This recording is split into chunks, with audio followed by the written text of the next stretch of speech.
experience, as I was saying, next week is the international, actually this week is the International Coaching Week globally. And we always say that some of our earliest influences, like parents or teachers, are our coaches.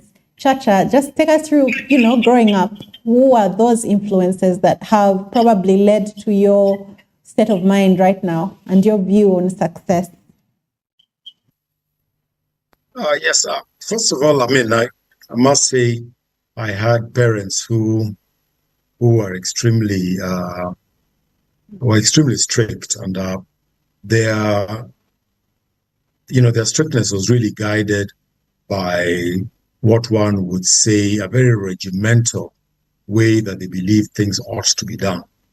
I went off to boarding school when I was 13 years old.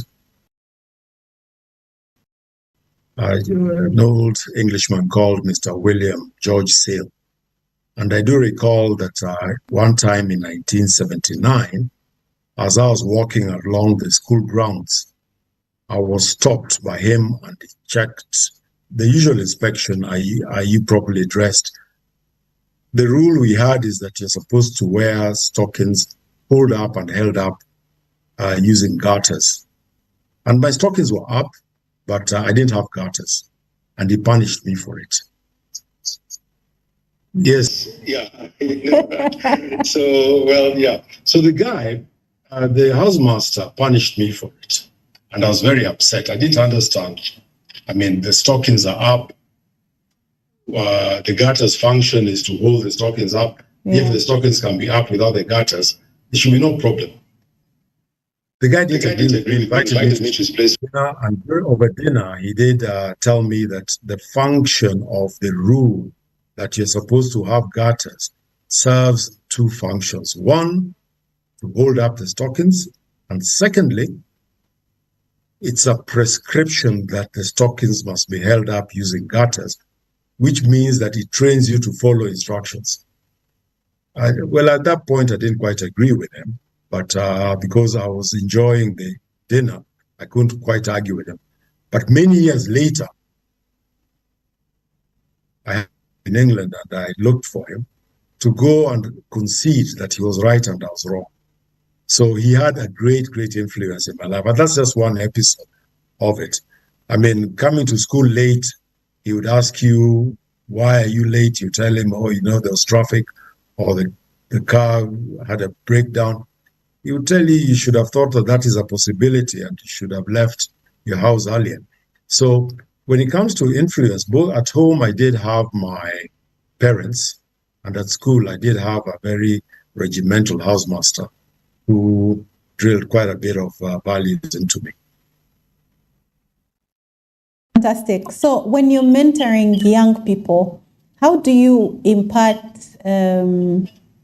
this aspect of enough on a very impatient generation that's used to getting everything at the click of a button? How are you dealing with Gen Z? I'm sure in your law firm you have, I don't know how many staff you have, but probably, I'd guess, happily looking at the demographics of our law societies, that probably more than half of your team are probably between 35 and below.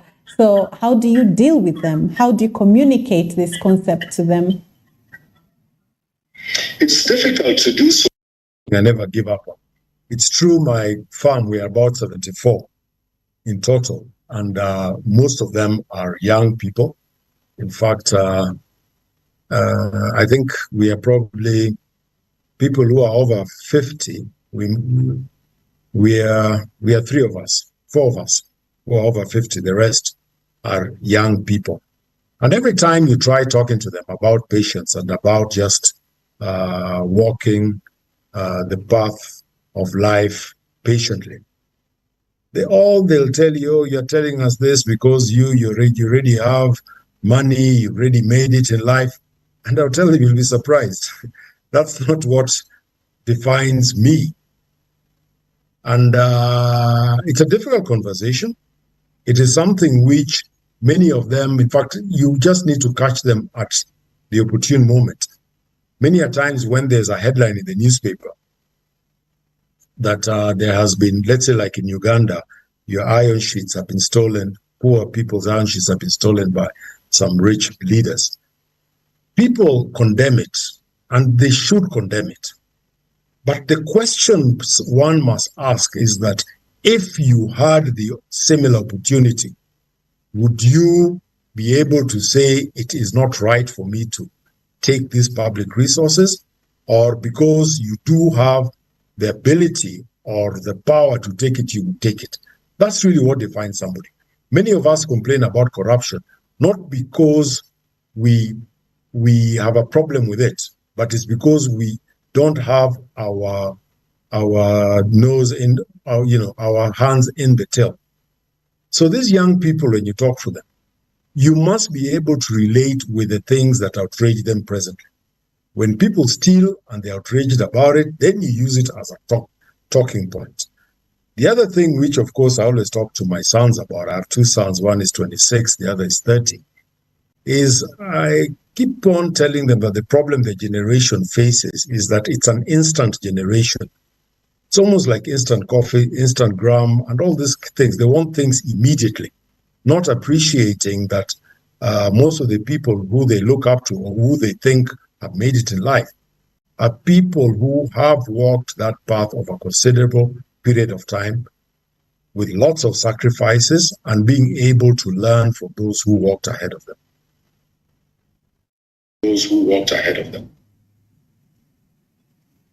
Wow. Just recently, I attended the book launch of Justice Katurebe, our Chief Justice Emeritus. And one of the amazing things was how he put a story about most of the leaders.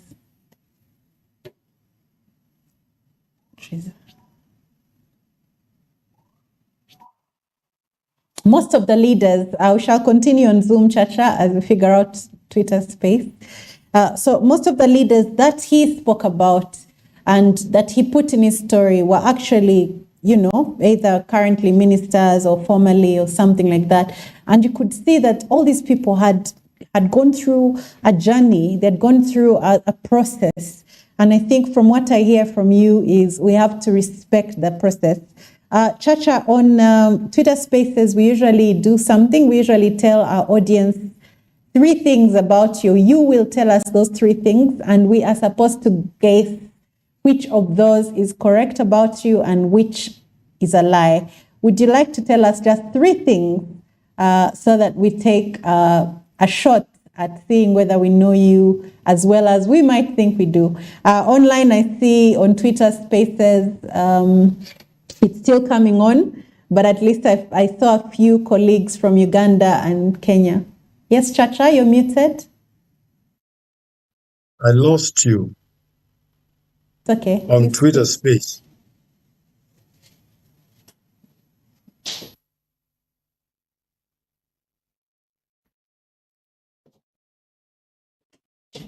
What are those 3 things? Can you hear me? Yes, they're fixing the sound. Just.